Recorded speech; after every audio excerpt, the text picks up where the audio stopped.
Hello class 11th। आज हम लोग केमिस्ट्री के चैप्टर फर्स्ट में डाल्टन एटॉमिक थ्योरी के बारे में पढ़ने वाले हैं। तो चलिए स्टार्ट करते हैं डाल्टन एटॉमिक थ्योरी।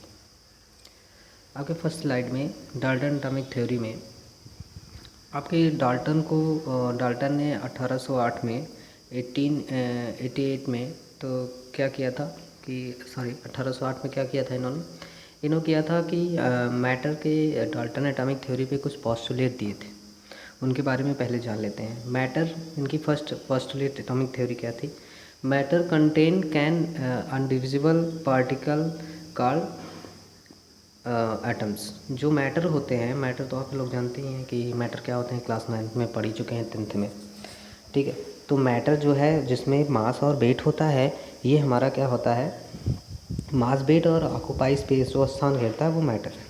तो इन्होंने क्या बताया कि मैटर क्या है, वो जिससे मिलकर के बना हुआ है। ठीक है, वो क्या है, मैटर है। उनके जो इस पार्टिकलों से मिलकर के वो बने हुए हैं वो मैटर है। दूसरी पॉस्टुलेट क्या थी? Atoms can never be create and not destroy. Atoms को ना तो हम बना सकते हैं और ना ही डिस्ट्रॉय कर सकते हैं, ना तो ख़त्म कर सकते हैं। ठीक है, ये इनकी थी दूसरी पॉस्टुलेट। इनकी तीसरी पॉस्टुलेट बच्चों क्या थी? Atom of same element have same property. जो एटम सेम एलिमेंट होगा वो सेम प्रॉपर्टी शो करेगा। ठीक है, उसकी जैसे ही उसकी क्या होगी, जैसे एलिमेंट होंगे वैसे ही उस एटम की क्या होगी, प्रॉपर्टी होगी। ये इनका तीसरा पॉस्टुलेट था।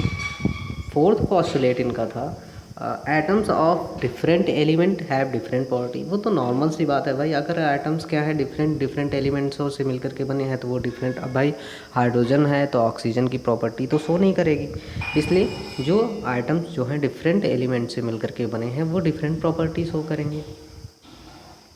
और उसके बाद इनका आया लास्ट पॉस्टुलेट, व्हेन, जब क्या हो जाएगा, atom of different element combine always so as soon as fix proportions. मतलब कहने का मतलब है कि अगर डिफरेंट एटम्स से इनको कंबाइन करके एटम्स बन रहे हैं डिफरेंट एलिमेंट से, तो क्या होगा कि इनका कुछ प्रोपोर्शंस होंगे जिनसे जो फिक्स होगा। जैसे वाटर का क्या होता है, 2:1 होता है। भाई वाटर बनता है तो हाइड्रोजन के 2 होते हैं मॉलिक्यूल्स, एटम्स, और इनके कितने होंगे, 1 होंगे ऑक्सीजन के। ठीक है, तो ये पॉस्टुलेट इन्होंने दिया डाल्टन में। वैसे ही कार्बन डाइऑक्साइड का देख लो, CO2 का 1:2 है। ठीक है, तो ये तो डाल्टन एटॉमिक थ्योरी के कुछ पॉस्टुलेट। अब हम सेकेंड स्लाइड पे चलते हैं। तो सेकेंड स्लाइड में बताया गया है कि एटॉमिक मास क्या है। ठीक है, एटॉमिक मास को हम लोग मेज़र कैसे करते हैं, मतलब एटम के मास को हम लोग मेज़र कैसे करते हैं। आज के इस आधुनिक दौर पे, यहाँ पे आज हम लोग जहाँ पहुँच चुके हैं, टेक्नोलॉजी बहुत ही आगे हो चुकी है। उसमें हम लोगों ने एक मशीन बनाई हुई है, मास स्पेक्ट्रोमीटर। ठीक है, इसमें क्या होता है कि ईज़िली हम किसी भी मैटर की या किसी भी एलिमेंट का हम मास ईज़िली डिफाइन कर सकते हैं, बहुत ही इजी वे में। कुछ टाइम लगेंगे, कुछ फ़ीस लगती है, जैसे कि चंडीगढ़ की कोई लवली यूनिवर्सिटीज़ हैं, यहाँ पे ये इक्विपमेंट रखे हुए हैं लेबोरेटरी में। पूरे इंडिया में हर एक जगह अवेलेबल नहीं है, क्योंकि ये बहुत ही ज़्यादा कॉस्टली होती हैं ये मशीनें। तो लगभग 2-3 करोड़ की आती है एक मशीन। तो इसी वजह से हर एक लेबोरेटरी में इसमें पॉसिबल नहीं है कि वो अवेलेबल करा पाएँ। तो ये मास स्पेक्ट्रोमीटर से हम लोग इजीली, अगर किसी भी एक मटेरियल एलिमेंट की अगर हमको मास डिफाइन करवाना है तो 500 फीस लगती है। इनकी फ़ीस 500 है। वो इजीली आपको बता देंगे कि इनका कितना मास है। ठीक है, बट उसके पहले, आजकल तो टेक्नोलॉजी बहुत ही ज़्यादा एडवांस हो गई है। उसके पहले हम लोग क्या करते थे, इन 19th सेंचुरी में क्या करते थे हम लोग, रिलेटिव एटॉमिक मास का यूज़ करते थे। रिलेटिव एटॉमिक मास क्या होता है? रिलेटिव मास होता है, जैसे आप कोई फल वाला है, फॉर एग्जांपल हम लोग समझते हैं, कोई फल वाला है, वो क्या करता है कि वो अपना फल बेचने निकलता है, तराजू तो ले लेता है वो, ठीक है, जिससे वेट किया जाता है, तराजू तो वो ले लेता है, बट वो बाट लेना भूल जाता है। वेट लेना वो भूल जाता है। ठीक है, तो बच्चा वो अब आज फ्रूट कैसे सेल करेगा, वो फ्रूट बच्चा इसलिए सेल कैसे कर पाएगा, उसको बहुत परेशान होता है। लेकिन उसके बाद में एक चीज़ याद आता है कि वो एक तरबूजा एक वाटरमेलन लिया हुआ है जो क्या है लगभग 12 केजी का है। कितने केजी का है? लगभग 12 केजी का वो वाटरमेलन है। तो वो क्या करेगा, अगर किसी को सेल करना है 2 केजी, तो क्या करेगा, उस तरबूज को पहले वो 6 पार्ट में डिवाइड करेगा या 12 पार्ट में डिवाइड करेगा।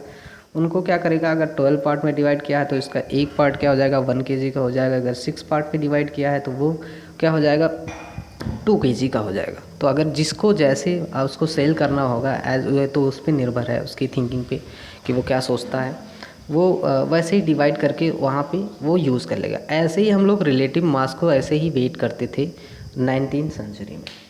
ठीक, 19वीं सेंचुरी में ऐसे ही वेट करते थे। तो उस समय हम लोग किसका यूज करते थे, उस समय हम लोग hydrogen being simplest mass given mass. ठीक है, उस समय हम लोग हाइड्रोजन का यूज़ करते थे, हाइड्रोजन को एज ए वाटरमेलन की तरह यूज़ करते थे। बट क्या हो गया कि हाइड्रोजन अदर एलिमेंट से रिएक्ट कर जाता था, जिसकी वजह से वेट हमारा वेरी नहीं करता था, सही वेट हो नहीं पाता था। उससे क्या हो गया कि हम लोग क्या यूज़ करने लगे, फिर कार्बन 12 को यूज़ करने लगे। कार्बन 12 क्या है, एक आइसोट्रॉप्स यूज़ प्लेस ऑफ हाइड्रोजन पे यूज़ होने लगा। बिकॉज ये क्यों ऐसा ही इसका यूज़ क्यों हुआ, उसका रीज़न ये है कि बच्चों ये बहुत ही ज़्यादा स्टेबल होता था, बहुत ही ज़्यादा स्टेबल था, किसी से ईजिली रिएक्ट नहीं करता था। इस वजह से हम लोग इसका यूज़ करने लगे। अब कार्बन एटम जो 12 होता है, 612 होता है, इसमें एटम का वेट कितना होता है, एक एटम का वेट। तो एक एटम का वेट कुछ साइंटिस्ट लोगों ने बहुत ही मेहनत के बाद, बहुत ही स्ट्रगल के बाद उन्होंने डिफाइन किया 1.9954 इंटू 10⁻⁻23 ग्राम। इसको क्या किया, डिफाइन कर लिया इन्होंने। अब डिफाइन करने के बाद इसको हम लोग क्या करते हैं, 1 एटम को क्या करते हैं 12 mu के पर ले लेते हैं। mu का फुल फॉर्म का मतलब क्या होता है, हम लोग एटॉमिक मास यूनिट भी कहते हैं या फिर यूनिफाइड मास भी कहते हैं। ठीक है, तो ये चीज़ें हो जाएंगी आपकी। अब हम लास्ट उस पर चलते हैं और देखते हैं कि मेज़रमेंट कैसे हुआ है। तो लास्ट में क्या है कि एक mu को हमको निकालना है कि कितने ग्राम होते हैं उसमें। ठीक है, तो एक mu कार्बन में कितने ग्राम होते हैं, उसको डिफाइन कुछ इस तरह किया जाएगा कि 1 एटम्स 12 मास इन कार्बन। अब एक एटम का मास हमको पता ही था, इसको डिवाइड कर दिया 12 से, तो हमको क्या मिल गया, हमको ये मिल गया एक mu की वैल्यू कितना होती है।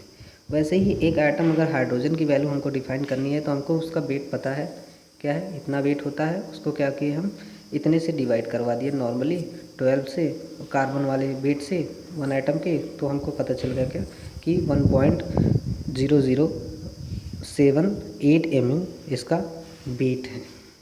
ठीक है, हम नॉर्मली आजकल इसलिए यूज़ करते हैं, हम लोग यूज़ करते हैं 1 AMU हाइड्रोजन का वेट इजीली हम लोग इसलिए देखते हैं। ये छोटी यूनिट है इसलिए इसको निगलेक्ट कर देते हैं। तो बच्चों आज के लिए इतना ही, थैंक यू।